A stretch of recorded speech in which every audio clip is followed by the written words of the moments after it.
हम बात करें निषेचन की, केवल निषेचन की बात करें तो निषेचन की खोज तो किसने की थी? स्ट्रांसबर्गर ने की थी। किसने की? स्ट्रांसबर्गर ने की। और पादप कौन सा? लीलियम पादप। केवल निषेचन की बात कर रहे हैं। निषेचन की खोज किसने की? स्ट्रांसबर्गर ने की थी। किसमें? लीलियम।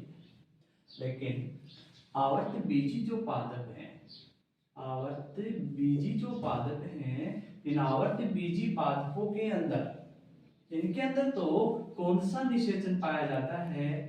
द्विनिषेचन पाया जाता है। मुख्य विशेषता होती है आवर्त बीजी पादपों की कि इनके अंदर कौन सा निषेचन पाया जाता है? द्विनिषेचन पाया जाता है। देखिए क्या होता है द्विनिषेचन, क्यों कहा गया आवर्त बीजी पादपों में द्विनिषेचन होता है?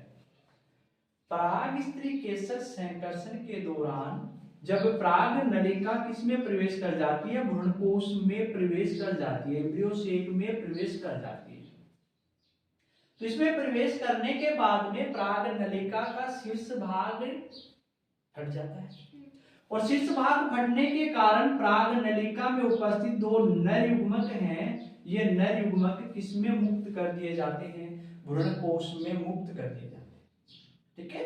और इस समय भ्रूणकोश में उपस्थित 3 प्रतिमुखी कोशिकाएं और 2 सहायक कोशिकाएं जो होती हैं, ये स्वतः ही क्या हो जाती हैं? नष्ट हो जाती हैं। स्वतः क्या हो जाएंगी? नष्ट हो जाएंगी। और जब ये नष्ट हो जाती है तो भ्रूणकोश में एक तो द्विगुणित द्वितीयक केंद्रक या मैं कहूं तो केंद्रीय कोशिका और एक यहाँ पर अंड कोशिका बचती है। अंड कोशिका बची, ये तो क्या बची है? अंड कोशिका। और ये कौन सी है? केंद्रीय कोशिका। और ये दो क्या है? नर युग्मक। इन दो नर युग्मकों में ये एक नर युग्मक अंड कोशिका के साथ क्या करता है? संलयन करता है। क्या कर रहा है? संलयन कर रहा है। इस क्रिया को क्या कहते हैं? सत्य या कहें तो वास्तविक निषेचन कहते हैं। नरयुग्मक अंडकोशिका, नरयुग्मक का अंडकोशिका के साथ संलयन हो रहा है। संलयन को क्या कह रहे हैं? सत्य वास्तविक निषेचन कह रहे हैं, जिसके कारण क्या बनेगा? द्विगुणित एक कोशिकीय जाइगोट बनता है, युग्मनज बनता है। ठीक है। फिर देखो तो यहां पे क्या बन गया? युग्मनज बन गया। दूसरा देखो, एक नरयुग्मक है, ये नरयुग्मक इस केंद्रीय कोशिका के साथ संलयन करते हैं। दूसरा नरयुग्मक केंद्रीय कोशिका के साथ संलयन कर रहा है। अब यहां पर देखो कितने केंद्र? एक ये कितने केंद्रक हो गए? 3 केंद्रक। और 3 केंद्रकों का संलयन हो रहा है, इसलिए इसे क्या कहा जाता है? त्रिसंलयन कहा जाता है। क्या कहा जाता है इसको? त्रिसंलयन। और 3 केंद्रक संलयित हो रहे हैं, इसका मतलब बनने वाली जो संरचना है वो कैसी संरचना बनेगी बेटा? त्रिगुणित संरचना बनेगी। ठीक है। और ये त्रिगुणित संरचना इसको कहा जाता है प्राथमिक भ्रूणकोश।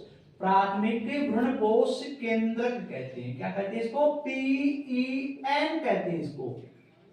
प्राइमरी एंडोस्पर्म न्यूक्लियस कहा जाता है इसको। प्राथमिक भ्रूणकोश केंद्रक कहा जाता है। युग्मनज परिवर्तित होकर एम्ब्रियो बनाएगा, भ्रूण बनाएगा, और ये परिवर्तित होकर भ्रूणकोश बनाएगा। ठीक है। तो देखो एक बार संलयन यहां हो रहा है ना, मतलब सत्य वास्तविक निषेचन वाला एक बार, और एक बार संलयन यहां हो रहा है। कौन सा? त्रिसंलयन। तो इस प्रकार से 2 बार जो संलयन हो रहा है, इस 2 बार संलयन की क्रिया को क्या कहा जाता है? द्विनिषेचन कहा जाता है। और इस द्विनिषेचन की खोज SG नवास्चिन के द्वारा की गई। निषेचन की खोज किसने की? स्ट्रासबर्गर ने की। और द्विनिषेचन की खोज किसने की? नवास्चिन के द्वारा। पादप हुई लीलियम का पादप था, उस पादप के अंदर इसने क्या की थी? द्विनिषेचन की खोज की थी। तो देखो आवर्त बीजी जो पादप है ना, ध्यान रखना, आवर्त बीजी पादपों में एक कोशिका ये ऐसी पाई जाती है जो कैसी अवस्था में होती है? त्रिगुणित अवस्था में होती है। तो भ्रूणकोश जो बनेगा वो भ्रूणकोश कौन सी अवस्था में बनेगा? त्रिगुणित अवस्था। तो द्विनिषेचन आया समझ में? कि दो बार संलयन की क्रिया, दो बार कौन कौन सा, एक बार सत्य वास्तविक